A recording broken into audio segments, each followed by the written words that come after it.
Bonjour à toutes et bonjour à tous, bienvenue dans cette nouvelle vidéo. Et oui, on reprend les formats YouTube à travers une question de Hervé qui m'a demandé comment je faisais pour tracer mes zones. Je trouve que la question est tellement pertinente, tellement intéressante qu'elle m'a inspiré 3 vidéos. On va commencer par les deux premières, celle-ci et une autre, qui vont s'enchaîner très très vite, ne vous inquiétez pas.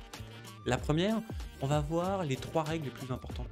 Globalement, en fait, si j'avais eu ces 3 règles il y a 10 ans, je pense que j'aurais tout simplement maximisé mon temps devant les écrans et je vais vous les partager aujourd'hui pour tout simplement que vous aussi, elles puissent vous aider. Ça vous servira très bien si vous êtes totalement débutant ou si justement vous savez déjà un petit peu travailler sur les marchés, que vous cherchez un peu votre voie, que vous ne savez pas exactement, comment aller sur la voie de la rentabilité, bah, ça peut vraiment vous aider à maximiser tout simplement, vos gains parce que vous allez comprendre, on va maximiser notre sens, notre fameux consensus, OK? Et ensuite, on enchaînera sur une deuxième partie de vidéo, on va parler, comment tracer les zones sur des unités de temps relativement longues. Parce qu'il faut savoir tracer ces zones sur des unités de temps relativement longues parce que c'est elles qui nous aident à choper ce fameux consensus, vous inquiétez pas, on y reviendra. Et ensuite, une deuxième vidéo sur laquelle on finira sur des unités de temps plus faibles, type horaire à journalier, pour ensuite finir sur 2 astuces que je trouve vraiment 2 indicateurs que je trouve vraiment très pratiques. Pour commencer, on va parler de ces fameuses 3 règles qui sont pour moi essentielles quand on trace des zones, sport, résistance, mais même du chartisme, globalement quand on est dans l'analyse technique. La première, la plus importante de toutes, c'est qu'il faut que votre graphique soit tout mignon, joli, en fait finalement qu'il soit lisible au premier coup d'œil. C'est comme ça qu'on arrivera à un consensus. Qu'est-ce que c'est que le consensus? Vous comprenez bien qu'au moment où je fais cette vidéo, au moment où vous l'entendez, globalement le flux est de 50-50. 50% d'acheteurs, 50% de vendeurs. Alors, des fois, il y a un petit déséquilibre, 55-45, etc. Ça, c'est vrai à l'instant T. Mais sur le long terme, par exemple, si je prends le Nasdaq ou si je prends Apple, je pense pas qu'il y ait des gens sur le long terme, hein, je reprends sur par exemple des graphiques actuels, me disent bah moi je vends Apple, je suis vendeur d'Apple. Ou qui me disent je suis vendeur de Nasdaq. Et je parle bien que le graphique, hein, je parle pas de la situation autour. Effectivement, si on rajoute une situation autour, là on pourra descendre un petit peu ce consensus.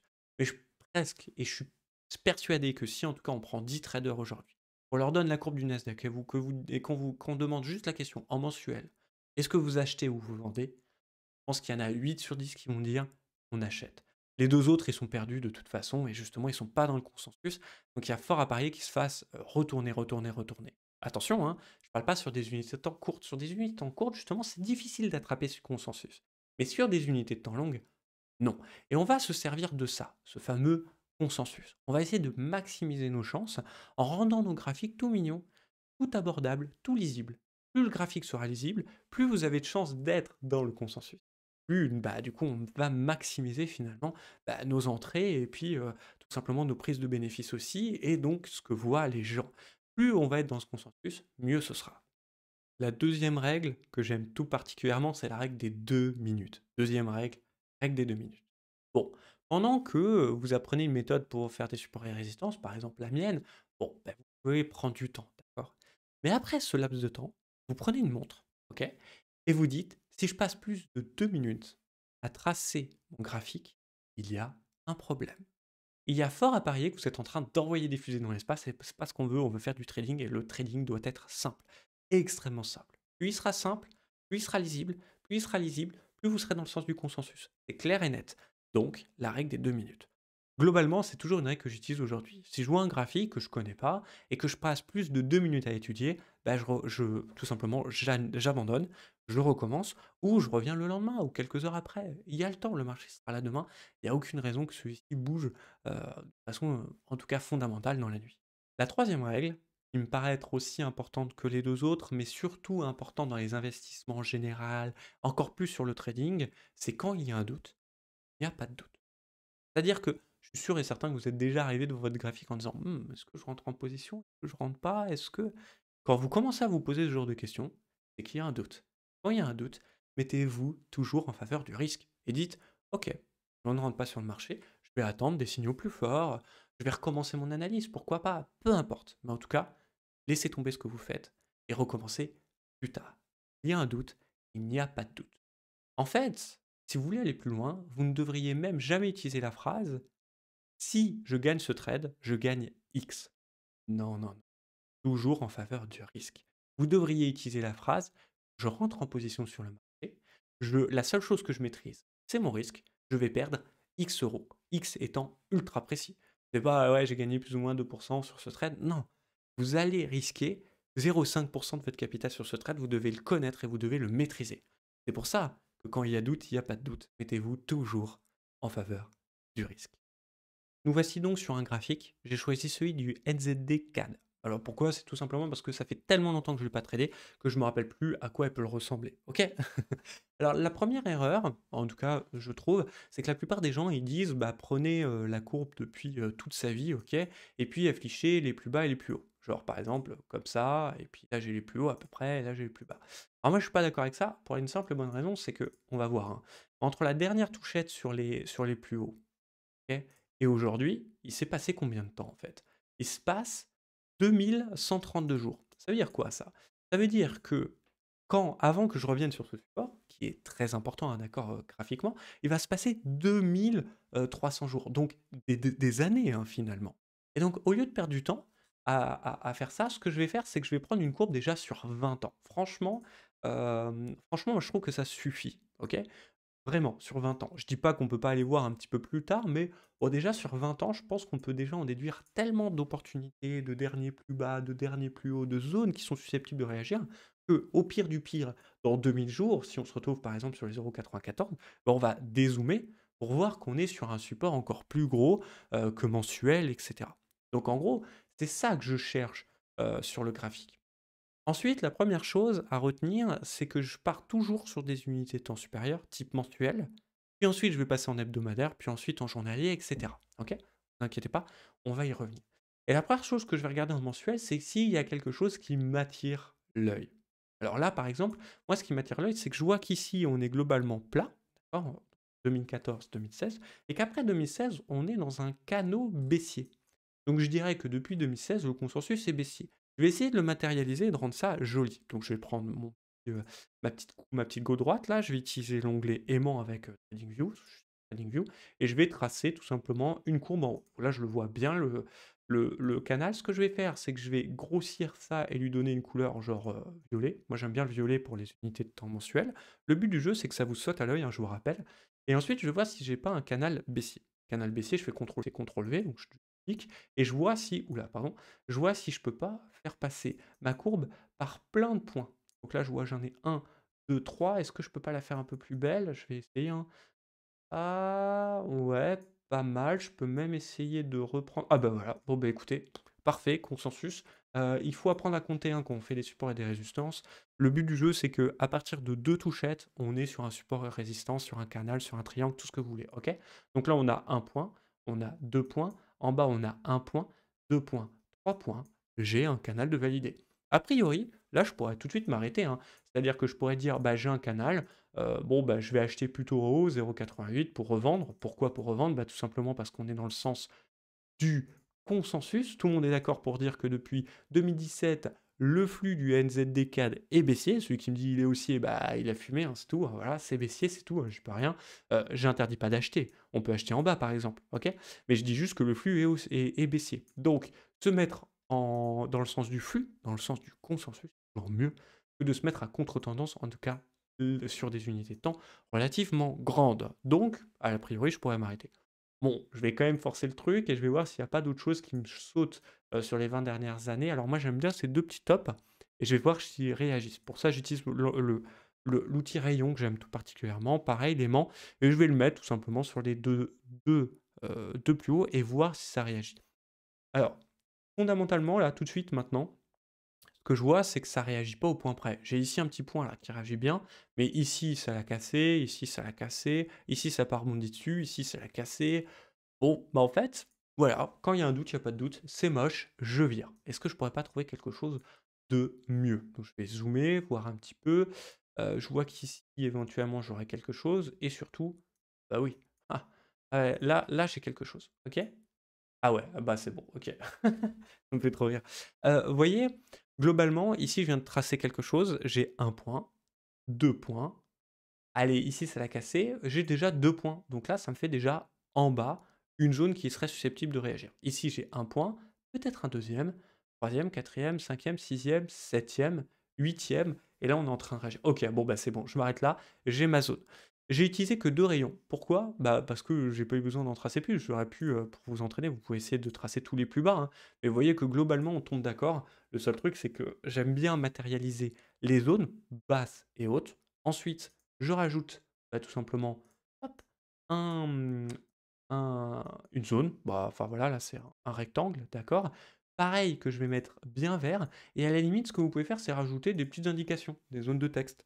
Par exemple, là, zone M1 pour mensuel 1. Donc chacune des bougies fait un mois, d'accord? Vous avez compris? OK? Et bah, du coup, voilà. Et là, je regarde, bah ouais, elle a pas mal utilisé. C'est-à-dire quoi? C'est-à-dire que là, au ce moment même où je parle et où je fais cette vidéo, on est sur un support qui est susceptible de rebondir. Moi, mes supports, je les mets toujours verts, mes résistances, je les mets orange. Faites comme vous voulez. Alors, je pourrais dessiner des résistances, hein. Par exemple, là, j'ai l'impression que ces 3 tops là, ils sont absolument magnifiques. C'est juste que, comme je l'ai dit précédemment, si je fais un truc maintenant, par exemple, je dis pas que c'est une mauvaise idée, hop, d'accord? C'est juste qu'entre ça et aujourd'hui, il s'est passé combien de temps déjà? J'avais dit 2000 et quelques jours? Voilà, il s'est passé 2132 jours. Donc globalement, si le cours a décidé de repartir à la hausse, par exemple, de rebondir sur ma trendline, de casser cette trendline, de la pullback et de revenir là-dessus, il se passera au minimum, on va dire, 2000 jours. Alors j'en sais rien, bah, bien sûr, il peut y avoir des erreurs, mais globalement, je pense pas me tromper. Une fois que j'ai mis, ce qui est susceptible de réagir en données mensuelles et le plus rapidement possible, je vais descendre en données hebdomadaires pour déjà une première chose, valider un petit peu ce que je viens de faire. Tout le travail que je viens de faire. Je vais supprimer ça parce que du coup, c'était pour montrer, que ça servait à rien. J'ai bien une touchette et c'est mis sur le plus haut quand même. Ici, vous voyez, ça mériterait d'être un petit peu plus joli. Vraiment, hein, c'est du chipotage, vous allez me dire, mais voilà. C'est du chipotage, mais on est là pour ça, hein. Données hebdo, c'est vraiment pour faire ça, pour valider un petit peu ce que j'ai fait en mensuel. Là, j'aimerais bien que ça touche ici et que ça touche là, c'est magnifique. Là, ça touche pas, donc je vais le refaire. Je vais revoir si ça mérite d'être touché, à peu près. Voilà, c'est bon. Là, c'est magnifique. J'ai bien 3 points de touche et c'est quand même bien placé. Donc c'est parfait. Je vais plus de chances de me mettre dans le sens du consensus. Je vais faire la même chose pour mon fameux support. Toucher ici au point près, toucher là, toucher ici, toucher là. Bon, ben, franchement, j'ai pas besoin de le toucher. Des fois, ça marche plutôt bien. Et une fois que j'ai fait ça, dans l'unité de temps hebdomadaire, bah, je vais faire un peu la même chose. C'est-à-dire que je vais voir s'il y a des choses qui me sautent aux yeux, OK? Sur des unités de temps hebdomadaires, pareil, hein, il faut que votre graphique soit beau. Vous voyez, là, j'ai entre 2020 et aujourd'hui. Bon, bah, c'est déjà pas mal et je vais voir ce que je peux voir. Ce qui me saute aux yeux, c'est encore, désolé, hein, c'est pas un niveau, vraiment horizontaux, c'est plutôt des droites. Alors là, on est sur des hop, je vais par exemple le mettre en noir, c'est parfait.